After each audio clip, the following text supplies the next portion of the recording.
में तो एक यूनिफॉर्म होती है हर स्कूल में।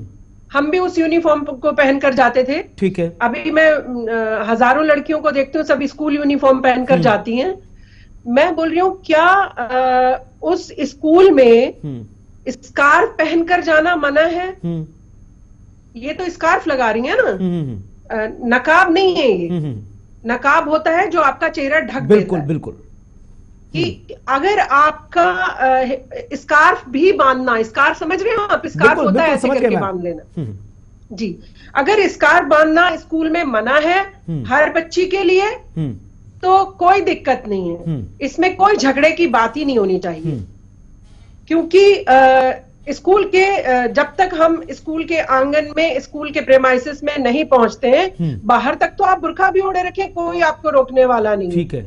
लेकिन जब आप स्कूल में एंट्री करते हैं और अगर स्कूल में स्कार्फ भी अलाउड नहीं है तो आप बिना स्कार्फ के आराम से पढ़ सकती हैं, कोई दिक्कत नहीं है। ठीक। मुझे लगता है कि यहाँ पर राजनीति भांजी जा रही। यहाँ पर एक तरफ भगवा दिखाया जा रहा है, एक तरफ हिजाब की बात की जा रही है। चुनाव का समय है, आपको पता है कुणाल भाई, बिल्कुल आपको पता है कि किस तरह से वोट बटोरने की बात की जाएगी। एक हिजाब का पक्ष लेगा, एक भगवा का पक्ष लेगा।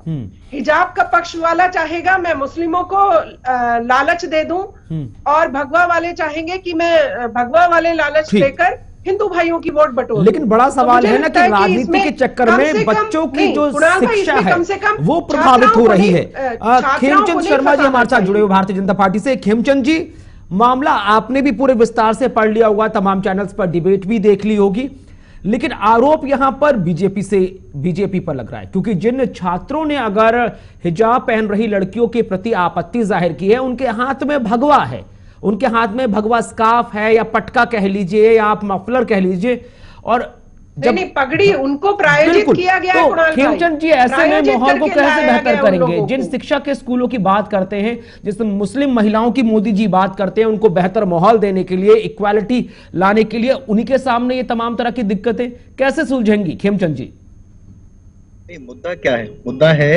कि स्कूल की ड्रेस सबको पहननी है, चाहे वो हिंदू हो या मुसलमान हो, सिख हो या ईसाई हो। स्कूल की ड्रेस सभी को पहननी है। स्कूल की ड्रेस पहनने से किसी को आपत्ति नहीं है, महज एक हिजाब के लिए इस तरह की राजनीति? नहीं, आपत्ति इस पर है कि आप भगवा लहराने वाले लोग आपने बोलने दिया सबको। भगवा कौन लहराने आ गया? एक सेकंड शबनम जी, एक सेकंड, मैम आपके पास लौटूंगा मैं, बोलने दीजिए खेमचंद जी को।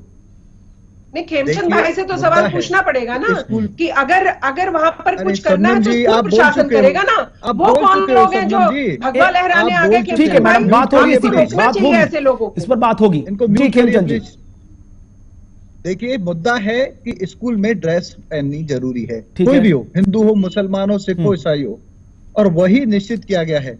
और हमारे धार्मिक संस्थान है, हिंदुओं के भी हैं, मुसलमानों के तो बिल्कुल अलग से संस्थान है जहां पे अगर उनको सरिया के हिसाब से जाना है, सरिया के हिसाब से शिक्षा लेनी है, सरिया के हिसाब से रहना है, ऐसा नहीं कह सकते, जा सकते हैं। ऐसा नहीं कह सकते कि लड़कियां फिर दूसरे स्कूल में जाएंगी। लेकिन जो सरकारी संस्था है वहां पे इक्वालिटी रहे, समानता रहे, कोई भेदभाव ना हो, बच्चे आपस में धर्म के आधार पे, जाति के आधार पे डिस्क्रिमिनेट ना करें, आइडेंटिफाई ना हो, ये बहुत जरूरी है। लेकिन एक लड़की के आसपास कुछ लड़कों का जमावड़ा लग जाता है और वो उनके सामने जय श्री राम के नारे लगाने लगते हैं, उसको अनकंफर्टेबल फील कराते हैं, ये कितना उचित है खेमचंद जी? नहीं, ये मुद्दा ही नहीं है, मुद्दा ही नहीं। हम क्या क्यों मुद्दा नहीं है? वो लड़की अगर अपने स्कूल कॉलेज जा रही है, हिजाब पहनकर जा रही है, जीन्स पहनकर जा रही है, इसमें आपत्ति क्या है?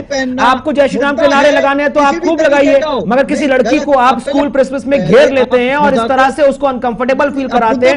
और यह भी कहा है उस मुस्कान लड़की ने कि जितने बच्चे लड़के वहां पर खड़े थे, जय श्री राम के नारे लगा रहे थे, उसमें से महज 10% स्कूल के थे, बाकी सब बाहर के थे, यानी प्रायोजित था, प्री प्लान था। लड़की ने भी अल्लाह मेरे पास एक वीडियो भी है जहां वो बाहर जाके किसी ने वहां पे भगवा कलर की पगड़ी सब इकट्ठा कर रहे हैं और उनको जिसने प्रायोजित किया था ठीक है, ठीक है। तो आप ये कह रहे हो, अरे उस लड़की ने अल्लाह अकबर नहीं बोला? नहीं, बिल्कुल बोला, बोलना कोई विवश किसने किया? समझिए, विवश तो किया ना।